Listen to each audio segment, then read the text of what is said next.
नमस्कार दोस्तों, स्वागत है आपका अपने यूट्यूब चैनल ISPCS अकेडमी में। और आपकी आगामी परीक्षा यूपी PCSJ को लेकर मैं आपकी पॉलिटी कवर करवा रहा हूँ प्रीवियस ईयर क्वेश्चन। तो आज का जो आपके जो संघीय जो विधायिका है इससे रिलेटेड जो भी देखिए, मैं आपके पॉलिटी के जितने भी चैप्टर रह गए वो एग्जाम से पहले एक एक वीडियो के माध्यम से सारे ही कवर करवा दूंगा, जिससे आपके पॉलिटी के क्वेश्चन का रिवीजन एक अच्छा खासा रिवीजन आपका हो जाएगा। तो आज का जो टॉपिक है, मैंने पिछले वीडियो में भी आपको एक एक करके टॉपिक जो है उनके रिवीजन करवा चुका हूँ। आज का जो हमारा टॉपिक है वो संघीय विधायिका के बारे में हम लोग जितने भी क्वेश्चन हैं इसके लगभग 90 क्वेश्चन के लगभग हैं, तो आज मैं आपको एक ही वीडियो में सब कवर करवा दूंगा। तो चलिए पहला क्वेश्चन हम लोग देखते हैं जल्दी से। संसद की संरचना में क्या शामिल है? तो संसद हमारी किससे बनती है? राष्ट्रपति, राज्यसभा और लोकसभा से मिलकर संसद बनती है। ऑप्शन नंबर आपका सी राइट हो जाएगा। चलिए नेक्स्ट क्वेश्चन पे आते हैं हम लोग। संसद के प्रत्येक सदन को बैठक के लिए कौन आहूत करता है? तो जो बैठक होती है उसको कौन आहूत करता है? वो करता है भारत का राष्ट्रपति। ऑप्शन नंबर ए जो है आपका राइट हो जाएगा। चलिए नेक्स्ट क्वेश्चन नंबर 3 देखते हैं कि जो संसद होती है, संसद की बैठक वर्ष में कम से कम कितनी बार होनी ही चाहिए? तो कम से कम कितनी बार होनी चाहिए? कम से कम उसको देखिए, हमारे संविधान में प्रावधान है कि संसद की बैठक के जो उसका जो अवधि होती है, दोनों बैठक के बीच में कम से कम 6 महीने से ज़्यादा की नहीं होनी चाहिए। देखिए, तो बेसिकली यहाँ पर अगर आप आंसर के हिसाब से देखें तो कम से कम 2 बार उसको बैठना ही चाहिए। लेकिन बैठती कितनी बार है? 3 बार। ये मतलब कि उन्होंने अपना साइड करके रखा हुआ कि 3 बार बैठ लेंगे तो ये प्रावधान पूरा हो जाता है। वैसे अगर आप आंसर की बात करेंगे तो 2 बार जो है, कम से कम 2 बार उसको बैठक करनी चाहिए। चलिए नेक्स्ट क्वेश्चन नंबर 4 पे आते हैं। संसद के 2 अनुक्रमिक सत्रों के मध्य अंतर नहीं होना चाहिए। वही अभी हम लोगों ने बात की थी, 6 माह से अधिक का अंतर नहीं होना चाहिए। क्वेश्चन नंबर 5 पे आते हैं कि लोकसभा के 2 सत्रों के अंतराल जो है अंतराल को क्या कहते हैं? तो जो टाइम बीच का होता है उसको क्या बोला जाता है? उसको बोला जाता है सत्रावसान का काल। जो एक बार बैठ गई उसके बाद में जो सेकंड जब मीटिंग होगी तो उसके बीच का जो काल होता है उसको सत्रावसान काल कहते हैं। क्वेश्चन नंबर 6 पे आते हैं कि लोकसभा की सामान्यतः अवधि 5 वर्ष होती है। तो ये कब से कब तक की होती है? ये होती है आपकी प्रथम बैठक के लिए नियत तिथि से, जो पहली मीटिंग होगी उस तारीख से आपकी जो है 5 वर्ष तक की अवधि होती है। नेक्स्ट क्वेश्चन 7 पे आते हैं कि लोकसभा के सदस्य के लिए चुनाव लड़ने की न्यूनतम आयु क्या होती है? सब ये आपकी होती है 25 वर्ष को। ऑप्शन नंबर ए राइट हो जाएगा। क्वेश्चन नंबर 8 पे आते हैं हम लोग। तो भारत के राष्ट्रपति कुछ सदस्यों को नामांकित कर सकते हैं। तो किस में कर सकते हैं? ये संसद के दोनों सदनों में ही करते हैं। देखिए, लेकिन हाँ, यहाँ पे अब एक बात आप थोड़ा सा ये यहाँ पे गौर करिएगा कि देखिए, जो लोकसभा में राष्ट्रपति जी जो नामांकित करते थे तो उनमें एंग्लो इंडियन जो प्रावधान था वो हमारे अब प्रावधान ये समाप्त हो चुका है कहीं ना कहीं। उनके आरक्षण को लेकर जो 2 एंग्लो इंडियन की नियुक्ति राष्ट्रपति करते हैं लोकसभा में, तो ये प्रावधान अब जो है समाप्त कर दिया गया। लेकिन राज्यसभा में अभी बना हुआ है। राज्यसभा में वो जो है कुछ सदस्यों को मनोनीत करते हैं। चलिए नेक्स्ट क्वेश्चन देखते हैं कि राष्ट्रपति कुल कितने व्यक्तियों को संसद में नामित कर सकता है? क्वेश्चन पूछा गया था। तो कितने? तो 14। देखिए यहाँ पे अब कितने रह गए? 12, क्योंकि 12 करते थे राष्ट्रपति जो है राज्यसभा में और 2 करते थे लोकसभा में। तो लोकसभा वाला प्रावधान समाप्त होने के बाद अब टोटल संख्या 12 रह गई है। नेक्स्ट क्वेश्चन नंबर 10 कहते हैं कि how many member can be nominated to state legislative council by the governor? देखिए यहाँ पे जो राज्य की जो विधानसभा और विधान परिषद होती है, तो यहाँ पे ये कहा गया कि विधान परिषद में कितने सदस्य होंगे। तो यहाँ पे जो विधानसभा होती है उसके 1/3 आपके 3 होंगे। तो यहाँ पे जो 1/6, देखिए 1/3 होते हैं जो विधान परिषद में। विधानसभा के कुल सदस्यों का 1/3% होता है विधान परिषद की संख्या होती है। और विधान परिषद में 1/3 मेंबर होते हैं, उनको कौन नॉमिनेट करता है? उनको करेंगे गवर्नर। चलिए नेक्स्ट क्वेश्चन पे हम लोग आते हैं। क्वेश्चन नंबर 11 कह रहा है कि आंग्ल भारतीय समुदायों को, देखिए ये रिलेवेंट, हाँ, या राज्यपाल की बात कर रहे हैं तो यहाँ पे भी अब ये प्रावधान नहीं रह गया। वैसे आप यहाँ पे मैं आपको बता दूं क्वेश्चन के हिसाब से, तो आप पहले पूछा गया था तो मैं आपको कवर करवा देता हूँ कि आंग्ल भारतीय समुदाय के कितने सदस्य राज्यपाल के द्वारा विधानसभा में नामित किए जा सकते हैं। तो या किए जा सकते थे भी आपसे क्वेश्चन पूछ सकता है ना, तो इस तरीके से भी आपको पता होनी चाहिए चीज़ें। तो एक व्यक्ति को नामांकित कर सकते थे। चलिए क्वेश्चन नंबर 12 पे आते हैं कि लोकसभा का विघटन कौन करता है? तो लोकसभा का विघटन कौन करता है? राष्ट्रपति जी हमारे लोकसभा का विघटन करते हैं। चलिए नेक्स्ट क्वेश्चन पे आते हैं। क्वेश्चन नंबर 13 पे आते हैं। क्वेश्चन नंबर 13 कह रहा है कि राष्ट्रपति के द्वारा लोकसभा का विघटन किया जा सकता है किसकी सलाह पर? तो या फिर किसकी असहमति पर, तो मंत्रिपरिषद की सलाह पर जो है लोकसभा का विघटन कर सकते हैं। क्वेश्चन नंबर 14 पे कि संसद के 2 सत्रों के मध्य समय अंतराल की अवधि हो सकती है कितनी बार। अभी हम लोग कितनी बार जो है इसको डिस्कस कर चुके हैं, 6 माह की जो है अवधि होती है 2 मीटिंग के बीच में। लोकसभा 5 वर्ष के लिए चुनी जाती है और राज्यसभा का कार्यकाल कितना होता है। तो ये क्वेश्चन थोड़ा सा इम्पॉर्टेंट बन जाता है क्योंकि लोगों का इस तरफ ध्यान कम जाता है। तो अगर नहीं पढ़ा है तो ये टफ है, नहीं बिल्कुल इजी क्वेश्चन है क्योंकि लोकसभा की कोई कार्य अवधि होती ही नहीं है, जो जब से एक बार बनी है उसके बाद में कभी विघटित नहीं है। तो ऑप्शन नंबर डी आपका इनमें से कोई नहीं आपका राइट हो जाएगा। क्वेश्चन नंबर 16 पे आते हैं कि राज्यसभा का विघटन कौन कर सकता है। तो ये विघटित नहीं हो सकती, चर्चा हो चुकी है इसकी। 17 नंबर पे आते हैं कि भारत के राष्ट्रपति द्वारा राज्यसभा के लिए सदस्यों के जो नाम निर्देशन संबंधी उपबंध को लिया गया। तो जो राज्यसभा में राष्ट्रपति जी हमारे जो हैं वो अगर राज्यसभा में किसी भी व्यक्ति को जो नॉमिनेट करते हैं तो वो ये प्रावधान किस देश से लिया गया है, तो ये आयरलैंड के संविधान से लिया गया है। वहाँ के राष्ट्रपति भी राज्यसभा में जो है सदस्यों को नॉमिनेट करते हैं। राष्ट्रपति द्वारा राज्यसभा में कितने सदस्यों को मनोनीत राष्ट्रपति जी वही बेसिकली कितने सदस्यों को मनोनीत कर सकते हैं, तो अभी हम लोगों ने चर्चा कर ली थी। तो 12 सदस्यों को मनोनीत कर सकते हैं राष्ट्रपति जी। राज्यसभा का जो है यहाँ पे स्टेटमेंट दी गई थी कि इसकी अवधि को लेकर और बाकी जो चर्चाएं हैं, तो यह क्या, यह एक स्थायी सदन है और इसके 1/3 यानी कि 1/3 जो है सदस्य हैं प्रति 2 वर्ष पर निवृत्त होंगे। तो यहाँ पे ये बात आपको याद रखनी चाहिए। क्वेश्चन नंबर 20 पे आते हैं कि राज्यसभा के सदस्य, इंफॉर्मेशन बेस्ड क्वेश्चन है। तो राज्यसभा के सदस्य क्या होते हैं कि राज्य की विधानसभाओं के निर्वाचित सदस्यों के द्वारा निर्वाचित किए जाते हैं। तो किनके द्वारा राज्यसभा के सदस्य निर्वाचित होते हैं, जो राज्य की विधानसभा होती है उनके मेंबर के द्वारा ये जो है ये लोग वोटिंग करते हैं। चलिए क्वेश्चन नंबर 21 पे आते हैं कि राष्ट्रपति को राज्यसभा के जो 12 सदस्यों के नाम निर्देशित करने की शक्ति है।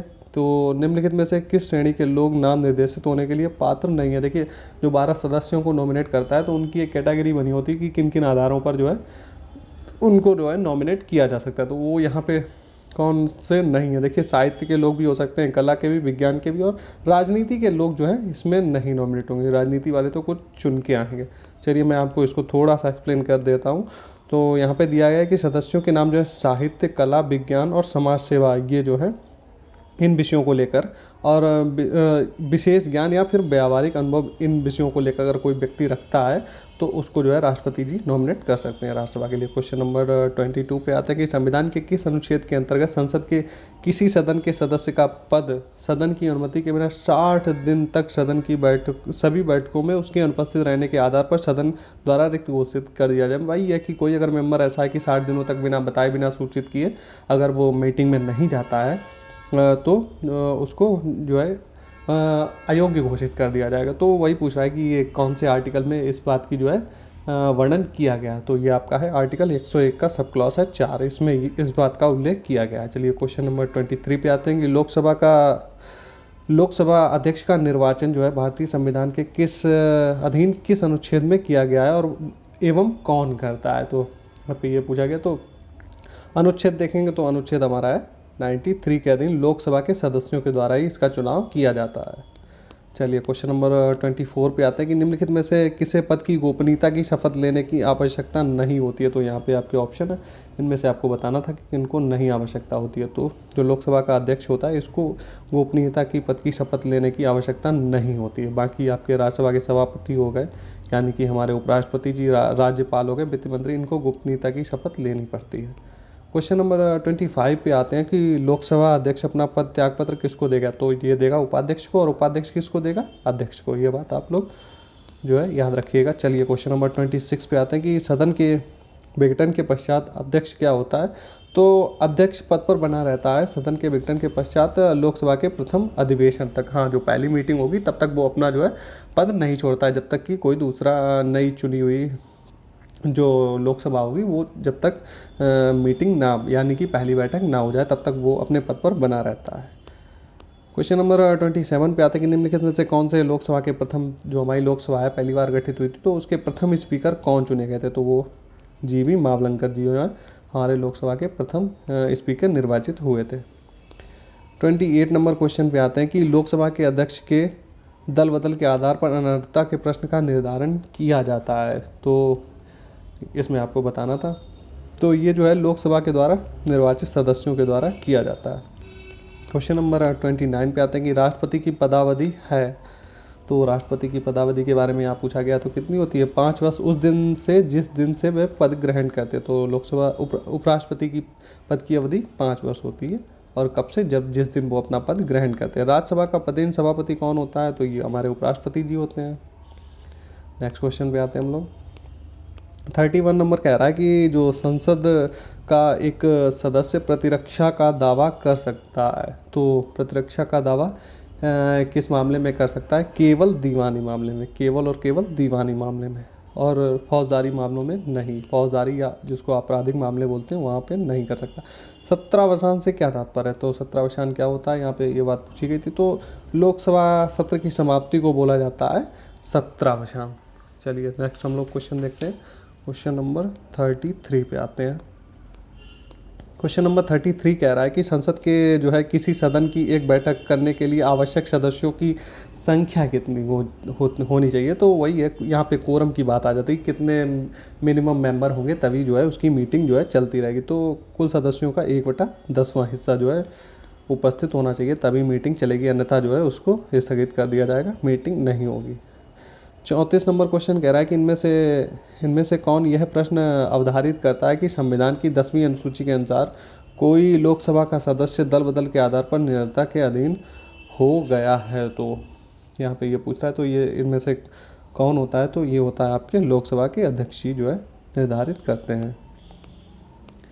क्वेश्चन नंबर 35 पे आते हैं। तो क्वेश्चन नंबर 35 कह रहा है कि निम्न में से कौन संसद सदस्यों की निरंतरता के प्रश्न पर निर्णय करेगा। तो कौन करेगा? निर्वाचन आयोग की राय पर हमारे राष्ट्रपति जी करेंगे। चलिए नेक्स्ट 36 पे आते हैं हम लोग। 36 नंबर क्वेश्चन कह रहा है कि संविधान के किस अनुच्छेद के अंतर्गत जो है किसी सदस्य की अयोग्यता के संबंध में राष्ट्रपति निर्वाचन आयोग की राय मानने को बाध्य हैं। तो राष्ट्रपति किसके जो है जो निर्वाचन आयोग होता है उसकी जो सलाह होती है या उसकी राय होती है तो उसको मानने के लिए बाध्य हैं। तो ये बात किस आर्टिकल में लिखी गई है? तो यहाँ पे ये आपसे क्वेश्चन पूछा गया था, तो आपको याद रखना चाहिए ये बात, आर्टिकल 103 में ये चर्चा की गई है। चलिए क्वेश्चन नंबर 37 पे आते हैं कि विशेषाधिकार और उन्मुक्तियां संविधान के किन अनुच्छेदों में वर्णित हैं। क्या क्या चीज़ें? विशेषाधिकार और उन्मुक्तियां। तो किस में है? ये आपकी अनुच्छेद जो है 105, 106, 194 और 195 में जो है उन्मुक्तियां एवं विशेषाधिकारों का वर्णन किया गया है। नेक्स्ट हम लोग देखते हैं कि केशव सिंह का मामला संबंधित है। तो केशव सिंह का मामला किससे संबंधित था? ये संसद के विशेषाधिकारों से संबंधित था। संसदीय विशेषाधिकारों, जो हमारे मेंबर होते हैं संसद में, एमएलए वगैरह, एमपी वगैरह, तो उनका जो उनको कुछ विशेषाधिकार दिए होते हैं। तो केशव सिंह का मामला उन्हीं से संबंधित था। चलिए क्वेश्चन नंबर 39 पे आते हैं। 39 नंबर कह रहा है कि यदि कोई कार्य संविधान के अधिकारों के बाहर किया जाए तो उसे क्या कहा जाएगा? तो संविधान के अधिकारों से बाहर जो कार्य किया जाता है उसको बोला जाता है अधिकारातीत। नेक्स्ट हम लोग क्वेश्चन नंबर 40 पे आते हैं कि लोकसभा के भंग होने पर संसद के सदस्यों के द्वारा पारित विधेयक जिस पर राष्ट्रपति की अनुमति जो है अपेक्षित है, तो क्या होगा? वह व्यपगत नहीं होगा। लोकसभा का अगर भंग भी हो गई है लेकिन अगर राष्ट्रपति से सिर्फ हस्ताक्षर होने हैं उस पर, तो वो जो है व्यपगत नहीं होगा विधेयक। क्वेश्चन नंबर 41 पे हम लोग आ जाते हैं कि भारत के राष्ट्रपति के द्वारा संसद का जो संयुक्त सत्र आहूत था पारित करने के लिए, तो संयुक्त जो अधिवेशन हुआ था तो वो किस लिए हुआ था? यहाँ पे बेसिकली ये पूछा गया है। तो वो आपका हुआ था दहेज प्रतिरोध अधिनियम के लिए, बैंकिंग सेवा आयोग और पोटा, इन तीनों ही मामलों में जो है संयुक्त बैठक हुई थी। तो उपयुक्त सभी अधिनियमों के लिए जो है संयुक्त सत्र आहूत किया गया था। तो ये तीनों चीज़ें आप लोग याद रखिएगा। क्वेश्चन नंबर 42 पे आते हैं कि कौन निर्णित करता है कि कोई विधेयक जो है धन विधेयक है या नहीं? तो ये हमारे लोकसभा के अध्यक्ष ही करते हैं। सेंटर और स्टेट में जो अलग अलग होते हैं तो वहाँ के अध्यक्ष ही करते हैं। तो वहाँ पर विधानसभा के अध्यक्ष करेंगे, यहाँ पे लोकसभा के अध्यक्ष करेंगे। शून्यकाल में संसद सदस्य क्या करते हैं? तो शून्यकाल में क्या करते हैं? बिना पूर्व सूचना के किसी विषय पर भी जो है प्रश्न कर सकते हैं। जो है पावर में गवर्नमेंट होती है उसके मंत्रियों से वो क्वेश्चन कर सकते हैं बिना किसी पूर्व सूचना के भी। नेक्स्ट क्वेश्चन नंबर 44 पे आते हैं कि लोकसभा में जो है शून्यकाल की अवधि, अधिकतम अवधि कितनी हो सकती है शून्यकाल में? तो शून्यकाल की अवधि अधिकतम हो सकती है 1 घंटा। क्वेश्चन नंबर 45 पे आते हैं कि संसद के दोनों सदनों की संयुक्त बैठक बुलाने की अधिकारता किसको प्राप्त है? तो ये पावर किसको मिली है? ये हमारे राष्ट्रपति जी को मिली हुई है। चलिए क्वेश्चन नंबर 46 पे आ जाते हैं हम लोग।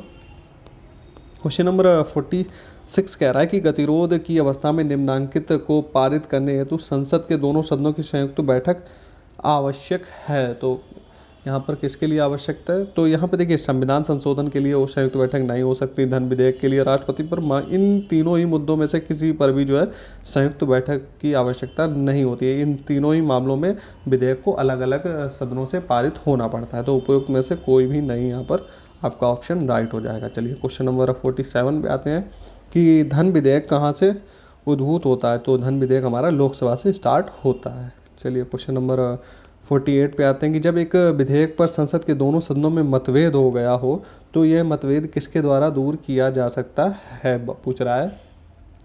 तो दोनों सदनों की संयुक्त बैठक के द्वारा ये जो है दूर किया जा सकता है। किन किन मामलों में नहीं संयुक्त बैठक होती है? तो अभी हम लोगों ने ऊपर भी 3 मामले डिस्कस किए और आगे आने वाले समय में भी अगर कोई क्वेश्चन आएगा तो उस पर भी हम लोग चर्चा करेंगे।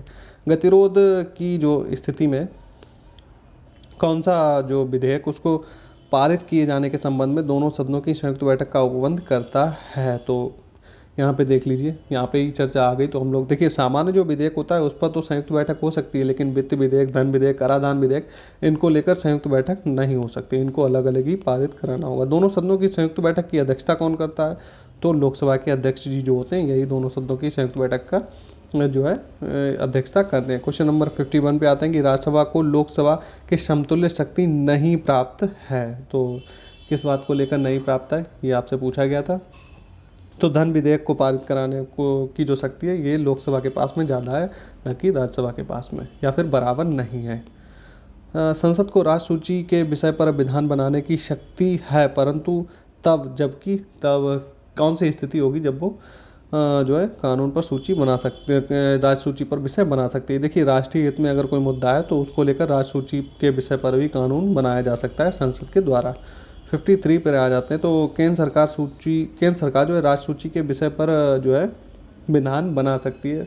वही जो हम लोगों ने अभी ऊपर चर्चा की थी। तो किस मामले में बना सकती है? यदि तो इसमें देखिए, या तो कोई राष्ट्रीय हित का मुद्दा, या फिर यदि राज्यसभा उपस्थित और मत देने वाले सदस्यों के 2/3 बहुमत से संकल्प पारित करके यह घोषित करे कि राष्ट्र हित में जो है यह आवश्यक है कि संसद राज्य सूची में वर्णित किसी विषय पर विधि बनाए। तो इस स्थिति में भी जो है लोकसभा जो है कानून बना सकती है। लोकसभा या फिर संसद, जिसको संसद ही कानून बनाएगी, ना कि सिर्फ लोकसभा। कौन सा सिद्धांत जो है संघ और राज्यों के मध्य विधायी शक्तियों के विभाजन से संबंधित है? तो वो कौन सा सिद्धांत है? देखिए, सार एवं तत्व का जो सिद्धांत है ये दोनों के मध्य, राज्य एवं संघ के मध्य जो है विधायी शक्तियों का विभाजन से संबंधित है। कौन सा है? सार एवं तत्व का सिद्धांत। इंपॉर्टेंट क्वेश्चन है। नेक्स्ट क्वेश्चन 55 पे आते हैं कि राज्यसभा की अस्वीकृति होते हुए भी निम्नलिखित विधेयकों में कौन सा कानून बन सकता है? अगर राज्यसभा अस्वीकृत भी कर दे तब भी कानून बनेगा। देखिए, तो इसमें आपके ऑप्शन दिए हैं: समाज सुधार संबंधी विधेयक, संवैधानिक संशोधन, या फिर वित्त विधेयक। अगर देखिए, इनमें से अगर कोई भी अगर वो विधेयक अस्वीकार कर देती तो कानून नहीं बन सकता है। तो इनमें से कोई नहीं आपका ऑप्शन हो जाएगा, option number D. 56 number question पे आते हैं कि निम्नलिखित में से कौन सा कथन सही नहीं है, पूछ रहा है। यहाँ पे जो कथन दिए हैं तो पूछ रहा है कि इनमें से कौन सा कथन सही नहीं है। चलिए हम लोग देखते हैं। तो इसमें जो लास्ट वाला आपका डी है ये सही नहीं है, क्योंकि धन विधेयक के पारित होने में गतिरोध की स्थिति में राष्ट्रपति दोनों सदनों की संयुक्त बैठक की आहूत कर सकता है। नहीं, इसकी हम चर्चा कर चुके हैं कि धन विधेयक पर कोई भी ज्वाइंट मीटिंग नहीं होगी। क्वेश्चन नंबर 57 पे आते हैं कि धन विधेयक प्रस्तुत किया जा सकता है। कहाँ पर ये प्रस्तुत होता है? तो केवल और केवल लोकसभा में ही स्टार्ट हो सकता है धन विधेयक। आगे हम लोग चर्चा करेंगे क्वेश्चन नंबर 58 की। लोकसभा द्वारा धन विधेयक के पारित होने के बाद यदि राज्यसभा द्वारा कोई कार्रवाई नहीं किए जाने पर उसे कितने दिनों के बाद पारित मान लिया जाएगा? वही है, लोकसभा के बाद में पारित होने के बाद में राज्यसभा गया, उसके बाद में अगर वो राज्यसभा उस पर कोई कार्रवाई नहीं करती है फिर भी उसको पारित मान लिया जाएगा। तो उसकी ड्यूरेशन पूछ रहा है कि कितने दिनों के अंदर। तो 14 दिन तक अगर जो है राज्यसभा कोई निर्णय नहीं लेती तो भी उसको पारित मान लिया जाता है। क्वेश्चन नंबर 59 पे आते हैं कि भारत के संविधान के किस अनुच्छेद के अंतर्गत वार्षिक वित्तीय विवरण बजट की बात हो रही है। तो बजट का जो है उल्लेख हमारे, देखिए बजट शब्द हमारे संविधान में तो नहीं है, हमारे संविधान में जो शब्द यूज़ होता है उसको बोलते हैं वार्षिक वित्तीय विवरण जो उसको बोला जाता है। तो ये जो वर्ड है तो ये हमारे किस आर्टिकल में, ये है आपके अनुच्छेद 112 में। चलिए नेक्स्ट क्वेश्चन 60 नंबर पे आते हैं कि वोट ऑन अकाउंट मीन्स। तो यहाँ पे क्या है कि वोट ऑन अकाउंट मीन्स मतलब कि क्या होता है वोट ऑन अकाउंट। देखिए मैं आपको यहाँ पे थोड़ा सा एक्सप्लेन कर रहा हूँ। देखिए जी क्या होता है कि जो हमारी गवर्नमेंट होती है, अभी देखिए अभी हाल में ही जो बजट पेश हुआ है, तो बजट पेश होता है उसके बाद में जो सरकार को खर्च करने के लिए रुपया चाहिए, यानी कि जो पूंजी या फिर पैसा चाहिए होता है, तो उसके लिए बजट पास होने के बाद में विनियोग विधेयक लाया जाता है। आप लोगों ने पढ़ा होगा। तो विनियोग विधेयक जब पारित हो जाता है उसके बाद में ही गवर्नमेंट को पैसा मिलता है। लेकिन क्या होता है कि अगर पहले ही आकस्मिक ज़रूरत पड़ गई है गवर्नमेंट को, विनियोग जो विधेयक है उसको पारित करने का समय गवर्नमेंट के पास में नहीं है, तो एक जो वर्ड होता है आपका लेखानुदान होता है। लेखानुदान विधेयक के माध्यम से क्या होता है गवर्नमेंट जो है पैसा निकाल लेती है, जिस उसमें क्या है आकस्मिक उसको पैसा मिल जाता है और बाद में जो है बजट बाद में जो है लिखा पढ़ी में उसको इंक्लूड कर दिया जाता है। तो यहाँ पे मीन्स की बात देखिए मैंने ये आपको थोड़ा एक्सप्लेन कर दिया। तो यहाँ पे वही दे रखा है कि अप्रोप्रिएटिंग जो है funds pending passing of budget. तो वही है कि अगर ये चीज़ पेंडिंग है तो बजट से पहले भी अगर सरकार को पैसा चाहिए तो उसके लिए ये होता है वोट ऑन अकाउंट, जिसको बोलते हैं हिंदी में लेखानुदान। उम्मीद है आपको ये समझ में आया होगा। 61 क्वेश्चन नंबर हम लोग पे आते हैं। 61 पे आता है कि कोई विधेयक धन विधेयक है या नहीं, तो इसका निर्णय जो है कौन करेगा। तो हम लोग इसकी चर्चा कर चुके हैं, तो ये जो है आपके लोकसभा के अध्यक्ष जी करते हैं। क्वेश्चन नंबर 62 पे आते हैं कि एक विधेयक जो कर निर्धारण के साथ साथ जो है अन्य मामलों से संबंधित है, वह भी धन विधेयक हो सकता है। तो यहाँ पे ये कहा गया, तो ऐसा नहीं है धन विधेयक नहीं हो सकता है, उसको क्या बोलेंगे, उसको बोलेंगे वित्त विधेयक। तो आपका जो है कथन गलत हो जाता है। तो अच्छा आगे हम लोग कारण देख लेंगे। सभी विधेयक जो कर से संबंधित हैं वो धन विधेयक होते हैं। तो ये बात बिल्कुल सही है। तो आपका कारण तो सही है लेकिन कथन गलत है। तो हम लोग अपना ऑप्शन देखते हैं। तो ऑप्शन नंबर यहाँ पे डी राइट है, ए गलत है किंतु आर सही है। 63 पे आते हैं कि लोकसभा भंग हो तो आकस्मिक निधि से धनराशि निकाली जाएगी। तो किस तरीके से निकाली जाएगी पूछा है, तो राष्ट्रपति के आदेश के द्वारा जो है निकाली जाएगी। क्वेश्चन नंबर 64 पे आ जाते हैं हम लोग। संविधान के अंतर्गत जो है राज्य क्षेत्रातीत लागू होने वाली विधियों का निर्माण करने की शक्ति प्रदान की गई है। किसको शक्ति मिली है, तो ये केवल और केवल संसद को मिली है। चलिए क्वेश्चन नंबर 65 पे हम लोग आ जाते हैं। तो क्षेत्रिक संबंध का सिद्धांत संबंधित, क्षेत्रिक संबंध का सिद्धांत जो है संबंधित है, तो किस अनुच्छेद से ये संबंधित है, तो ये आपका है अनुच्छेद 245 से संबंधित।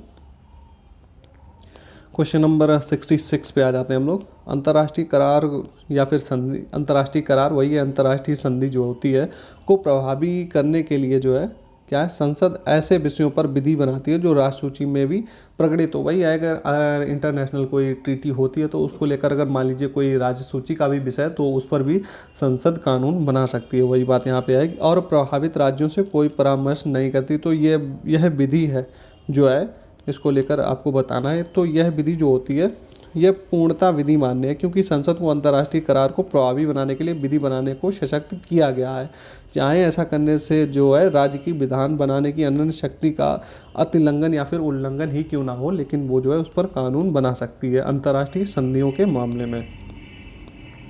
नेक्स्ट क्वेश्चन पे आते हैं 67 पे कि संसद को जो है किसी संधि या अंतर्राष्ट्रीय करार के प्रयोजन के लिए किसी विषय के बाबत विधान बनाने की शक्ति है। यह संविधान के किस अनुच्छेद, वही जो ऊपर हम लोगों ने चर्चा की, अब उसी का आर्टिकल पूछ लिया गया आपसे। तो यह आर्टिकल 253 में यह वर्णन किया गया है। चलिए नेक्स्ट क्वेश्चन नंबर 68 पे आ जाते हैं कि जहां समवर्ती सूची के किसी विषय पर राज्य विधायिका के द्वारा निर्मित विधि संसद द्वारा बनाई गई पूर्व विधि के विरोध में है, तब राज्य द्वारा निर्मित ऐसी विधि को राष्ट्रपति की अनुमति से बनाई गई है। तो यहाँ पे पूछ रहा है, तो यहाँ पे आपका ऑप्शन राइट आंसर हो जाएगा राज्य में प्रभावी होगी। क्वेश्चन नंबर 69 पे आते हैं कि समवर्ती सूची में प्रगणित, समवर्ती सूची में जो है एक मिनट, संमति सूची में प्रगणित किसी विषय के संबंध में संसद द्वारा बनाई गई विधि तथा राज्य के विधानमंडल द्वारा बनाई गई विधियों में अगर विरोध हो जाता है तो उस दशा में क्या होगा? तो उस दशा में भारत के संविधान के अनुच्छेद 254 के आधार पर संसद द्वारा बनाई गई विधि जो है ज़्यादा मान्य होगी या फिर अभिभावी होगी। क्वेश्चन नंबर 70 पे आ जाते हैं कि भारत के जो संविधान के किस अनुच्छेद के अंतर्गत अंतर राज्यीय जो परिषद है उसके गठन का प्रावधान जो है किस अनुच्छेद में किया गया है? तो आपके अनुच्छेद 263 में अंतर्राज्यीय परिषद का गठन को लेकर चर्चा हुई है। 71 पे आ जाते हैं कि यदि संसद द्वारा बनाई गई विधि किसी राज्य क्षेत्रातीत प्रवर्तन होता है तो वो क्या होगी? तो वो अविधि मान्य नहीं समझी जाएगी। नेक्स्ट 72 पे आते हैं। 72 नंबर कह रहा है कि जिसे प्रत्यक्ष रूप से नहीं किया जा सकता उसे अप्रत्यक्ष रूप से भी नहीं किया जा सकता। तो ये स्टेटमेंट किससे संबंधित है? तो पूछ रहा है, तो ये आपका है छद्म विधायन का सिद्धांत से संबंधित है कि जिसे प्रत्यक्ष रूप से नहीं किया जा उसे अप्रत्यक्ष रूप जिस चीज़ को प्रत्यक्ष रूप से नहीं किया जा सकता उसे अप्रत्यक्ष रूप से भी नहीं किया जा सकता है। तो ये सिद्धांत आपका छद्म विधायन का सिद्धांत जो है इससे संबंधित है। 73 पे आते हैं हम लोग। 73 नंबर कह रहा है कि कथन जो प्रत्यक्षता नहीं किया जा सकता वह जो हम लोगों ने ऊपर जो स्टेटमेंट जो देखी थी तो वही बताना। तो इसको छद्म विधायन हम लोगों ने इसको आवासी, छद्म और आवासी दोनों एक ही मान लीजिए, ये पर्यायवाची शब्द है। तो यहाँ पे आपका ऑप्शन नंबर डी राइट हो जाएगा। 74 पे आते हैं कि भारतीय संविधान में अवशिष्ट जो है शक्तियाँ सन्निहित है। अवशिष्ट शक्तियाँ सन्निहित हैं या फिर अवशिष्ट शक्तियाँ किनको मिली हैं? तो इस बारे में जो है चर्चा की गई है। तो किसको मिली अवशिष्ट शक्तियाँ? संसद को मिली हैं। चलिए 75 पे आ जाते हैं हम लोग कि भारत के संविधान के अनुसार अनुच्छेद 248 के अंतर्गत अवशिष्ट शक्ति का प्रयोग किया जा सकता है। तो किसके द्वारा किया जा सकता है? हम लोग चर्चा कर चुके हैं, संसद के द्वारा। संसद के पास में ये पावर होती है। 76 पे आते हैं कि अवशिष्ट विषय पर किसे विधि बनाने की शक्ति है? तो किसको बनाने की शक्ति है? तो यहाँ पे जो क्वेश्चन है देखिए, विषय पर किसे विधि बनाने की शक्ति प्राप्त है? तो यहाँ पे ना देखिए बात यहाँ पे किस तरीके की है, केंद्र को, केंद्र व राज्य दोनों को, या फिर राज्य को, या फिर कोई नहीं। तो यहाँ पे देखिए अवशिष्ट विषय पर शक्ति बनाने जो है विषय पर कौन शक्ति जो है कानून बनाता है? तो वो हमारी बनाती है संसद। तो यहाँ पे आपका संसद ऑप्शन नहीं है, तो यहाँ पे कोई नहीं हो जाएगा। या फिर यहाँ पे एक तरीके से केंद्र हो भी सकता है, तो थोड़ा सा डिस्प्यूट इस क्वेश्चन को लेकर है, लेकिन जो आयोग है उसने तो यहाँ पर कोई नहीं ही ऑप्शन माना था जब ये क्वेश्चन पूछा गया था। तो यहाँ पे देखिए मैं आपको ऑप्शन भी दिखा रहा हूँ, तो आयोग ने ऑप्शन नंबर डी यहाँ पे राइट माना है। वैसे यहाँ पे थोड़ा सा डिस्प्यूटेड क्वेश्चन है क्योंकि केंद्र को यानी कि संसद को, तो संसद केंद्र में क्या संसद ही आती है, तो इस तरीके से यहाँ पे थोड़ा सा डिस्प्यूट हो सकता है, लेकिन यहाँ पे जो आयोग ने माना है हम लोग उसी को लेकर चलेंगे। क्वेश्चन नंबर 77 पे आते हैं कि संसद को राज्य सूची के विषय पर विधि बनाने की शक्ति प्रदान की गई है, यदि वह है तो यदि वह क्या है? तो राष्ट्र हित में अगर कोई मुद्दा है तो उसको लेकर जो है शक्ति दी गई है कि वो राज्य सूची पर भी विषय बना सकती है या फिर कानून बना सकती है। विधान परिषद जो होती है उसकी सदस्यता के लिए न्यूनतम आयु पूछी गई है, तो कितनी होती है? तो ये आपकी होती है 30 वर्ष। चलिए नेक्स्ट हम लोग देखते हैं। क्वेश्चन नंबर 79 पे आ जाते हैं कि वही बात यहाँ पे देखिए, the legislative council of a state should not exceed to the total number of members in legislative assembly of the state. देखिए वही इसकी चर्चा हम लोग ऊपर कर चुके हैं कि जो हमारी जो राज्य में होती हैं दो जो होती हैं आपके विधानसभा हो गई, एक हो गई विधान परिषद। तो जो विधान परिषद की जो संख्या होगी वो विधान परिषद की संख्या हमारे जो विधानसभा होती है उसकी कितनी होती है? 1/3 होती है। तो यही आपसे पूछा गया था, टोटल कितनी? 1/3 संख्या से अधिक नहीं हो सकती है। चलिए क्वेश्चन नंबर 80 पे आ जाते हैं। तो निम्नलिखित में से कौन सा कथन सही नहीं है पूछ रहा है यहाँ पे। तो नहीं, इसमें हम लोग देखते हैं। तो राज्य की विधानसभा में निर्वाचित होने वाले व्यक्ति की आयु 21 वर्ष पूर्ण होनी चाहिए। तो यहाँ पे ये नहीं होनी चाहिए क्योंकि उसके लिए कितनी आयु है? उसके लिए आपकी 25 वर्ष होनी चाहिए। 25 वर्ष के आप हो जाएंगे तभी आप जो है MLA का चुनाव लड़ सकते हैं। तो यहाँ पे ये जो है स्टेटमेंट गलत या फिर आपका ऑप्शन गलत दिया हुआ है। क्वेश्चन नंबर 81 पे आते हैं कि यदि किसी विधानमंडल में 200 सदस्य हैं तब उसकी बैठक हेतु कितने सदस्यों की गणपूर्ति, वही है गणपूर्ति आपको निकालनी है। हम लोग चर्चा कर चुके हैं कि 1/10 जो होता है भाग उसको गणपूर्ति के लिए माना जाता है। तो कुल का 1/10 सदस्यों जो होंगे तो कम से कम इतने सदस्य होने चाहिए तभी मीटिंग हो चलेगी। क्वेश्चन नंबर 82 पे आते हैं कि लोकसभा की बैठकों की गणपूर्ति होती है। तो देखिए गणपूर्ति बस सिंपल सा फंडा है, आप 1/3 1/10 जो होते हैं इनको आप याद रखिए, इससे आपके क्वेश्चन सारे सॉल्व हो जाएंगे। देखिए आर्टिकल भी आप लोग आर्टिकल भी मैं आपको बता दूंगा, 100 का जो सब क्लॉज 3 है इसमें गणपूर्ति की चर्चा की गई, तो ये आर्टिकल भी याद रखिएगा क्योंकि इससे भी क्वेश्चन पूछा जा सकता है। चलिए नेक्स्ट क्वेश्चन जो हम लोग देखते हैं, क्वेश्चन नंबर 83 पे आते हैं कि यहाँ पे जो चलिए क्वेश्चन पढ़ते हैं कि the provision regarding discuss in parliament with record of the conduct of any जज ऑफ द सुप्रीम कोर्ट और of the high court in discharge of his duties in contended in the article. देखिए यहाँ पे basically ये बात की गई है कि जो हमारे सुप्रीम कोर्ट हो गए या हाई कोर्ट के जो जज होते हैं तो उनकी कार्यप्रणाली को लेकर जो है कोई भी चर्चा कहाँ पे नहीं होगी, संसद या फिर राज्य की विधानसभा में इसको लेकर कोई भी चर्चा नहीं होगी। तो ये बात किस आर्टिकल में लिखी है, ये आपसे क्वेश्चन डिमांड कर रहा था, तो ये बात जो है किस में लिखी है 121 में 121 आर्टिकल जो हमारा इसमें इस बात की चर्चा की गई है। चलिए क्वेश्चन नंबर 84 पे आते हैं। देखिए ये क्वेश्चन महत्वपूर्ण भी है, क्वेश्चन करंट, क्योंकि ये जो है आपके करंट का टॉपिक इस समय चल रहा है, कॉलेजियम के लेकर काफ़ी जो है इस समय जो है उठापटक चल रही है। तो ये क्वेश्चन मुझे लगता है कि इस बार आपके एग्ज़ाम में शायद लगभग आ ही सकता है। तो इसको जो है आप थोड़ा सा कुछ ज़्यादा ही फोकस, आप आर्टिकल कौन सा है आपका 121, इसको आप एकदम से याद कर लीजिए। हो सकता है कि शायद ही इस बार आपके पेपर में अवश्य ही आए ये। क्वेश्चन नंबर 84 पे आ जाता है कि प्रेस को जो है विधानमंडल की कार्रवाइयों को प्रकाशित करने का मूल अधिकार नहीं है क्योंकि यहाँ पे पूछ रहा है क्योंकि जो है विधानमंडल का प्रत्येक सदन अपनी कार्रवाइयों के संचालन का अनन्य स्वामी है, इसलिए नहीं है। लेकिन एक बात आप लोग यहाँ पे याद रखिएगा, ये क्वेश्चन 2014 में पूछा गया था, तो इस तरीके, लेकिन अब जो है कार्रवाई का आप तो खुद ही जो है अलाउ कर दिया। आप देखते हैं कि आपको संसद टीवी वगैरह जो आपके न्यूज़ चैनल, तो वहाँ से आपको उनकी जो भी कार्रवाई होती है उसका आपको लाइव टेलीकास्ट भी होता है। तो ये चीज़ें अब परिवर्तित हो चुकी हैं। क्वेश्चन नंबर 85 पे आते हैं कि संसदीय विशेषाधिकार किसे उपलब्ध नहीं है, आपसे पूछ रहा है। तो किसको नहीं, नागरिक जो सदन में पैम्पलेट वितरित करता है उसको जो है संसदीय विशेषाधिकार नहीं है।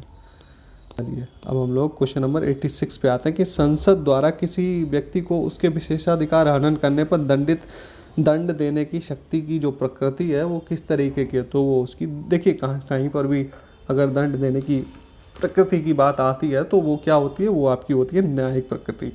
तो अभी संसद अगर मान लीजिए कोई अधिकारी की भी अगर बात आ जाए तो वहाँ पर भी आपको ये न्यायिक शक्ति ही होती है।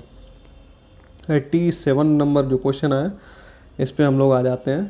तो इसमें बात करते हैं कि members of legislative bodies enjoy privilege of the exemption from arrest और डिटेंशन इन प्रिजन। देखिए अरेस्ट वही है, गिरफ्तारी से उसको जो मेंबर होते हैं लेजिस्लेटिव बॉडीज़ के, तो गिरफ्तारी को लेकर उनको छूट प्राप्त होती है। तो वही पूछ रहा है कि कैसे छूट प्राप्त होती है। तो यहाँ पे आपका ऑप्शन नंबर ए राइट है, क्योंकि ओनली अंडर सिविल प्रोसेस, केवल और केवल दीवानी मामलों में ही उनको ये छूट प्राप्त होती है, ना कि आपराधिक या फिर फौजदारी मामलों में।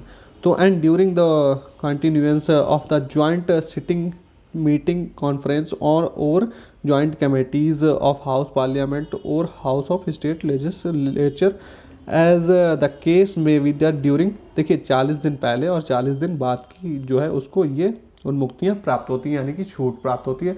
आप कोई मीटिंग होने वाली है तो उससे आप 40 दिन पहले उस मेंबर को गिरफ्तार नहीं कर सकते दीवानी मामले में, और मीटिंग होने के बाद के 40 दिनों तक उसको गिरफ्तार नहीं किया जा सकता है। तो ये उसको छूट या फिर उन्मुक्तियाँ प्राप्त होती हैं। क्वेश्चन नंबर 88 पे हम लोग आ जाते हैं।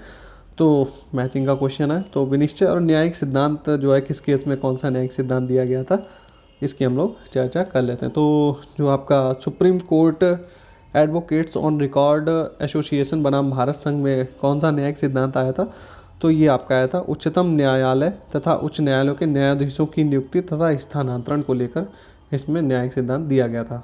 दूसरा देखते हैं कि विनय चंद्र मिश्रा का जो मामला था वो किसको लेकर हुआ था? तो ये आपका था अवमानना की शक्ति को लेकर जो है इसमें सिद्धांत दिया गया था। अब केशव सिंह का मामला देख लेते हैं। तो ये केशव सिंह का मामला कैसा था? तो ये संसदीय विशेषाधिकार को लेकर था। और लास्ट तो हमारा बचा है रूपा अशोक दुर्रा हुर्रा बनाम अशोक हुर्रा। तो ये आपका दोषहारी याचिका को लेकर था। चलिए क्वेश्चन नंबर हम लोगों का 89 पे आ जाते हैं कि किसकी संस्तुति पर संघ एवं राज्यों के मध्य वित्तीय विवरण किया जाता है? तो किसकी संस्तुति पर होता है? तो सिंपल सा क्वेश्चन है, सभी को लगभग आता ही होगा। वित्त आयोग की संस्तुति पर जो है वित्त का जो है आवंटन किया जाता है राज्य एवं केंद्रों के बीच में। क्वेश्चन नंबर 90 हम लोग पढ़ते हैं और हमारा आज का लास्ट क्वेश्चन भी है, क्योंकि इसके बाद में हमारा जो टॉपिक है अगला तो ये है न्यायपालिका। तो इसको लेकर हम लोग इसके जो क्वेश्चन होंगे वो हम लोग कल डिस्कस करेंगे। तो आज का हम लोग लास्ट क्वेश्चन देखते हैं कि अखिल भारतीय सेवा का सृजन किया जाता है। तो अखिल भारतीय जो सेवाएं होती हैं उनका सृजन कैसे किया जाता है? संसद के दोनों सदनों के द्वारा किया जाता है। तो आज का जो हमारा टॉपिक है जो हमारा था तो उसको हम लोगों ने कवर कर लिया। अब हम लोग हमारा जो नेक्स्ट टॉपिक है न्यायपालिका, इसको हम लोग जो है कल कवर करेंगे। तो उम्मीद है इससे आपको जो है हेल्प तो मिल ही रही होगी वीडियो से। इतने क्वेश्चन मैंने आपको प्रैक्टिस करवा दिए। तो इसी तरीके से हमारे साथ में एग्जाम तक बने रहिए। मैं आपके पॉलिटी के सारे क्वेश्चन आपको कवर करवा दूंगा एग्जाम से पहले। तो चलिए फिर मिलते हैं नेक्स्ट वीडियो में।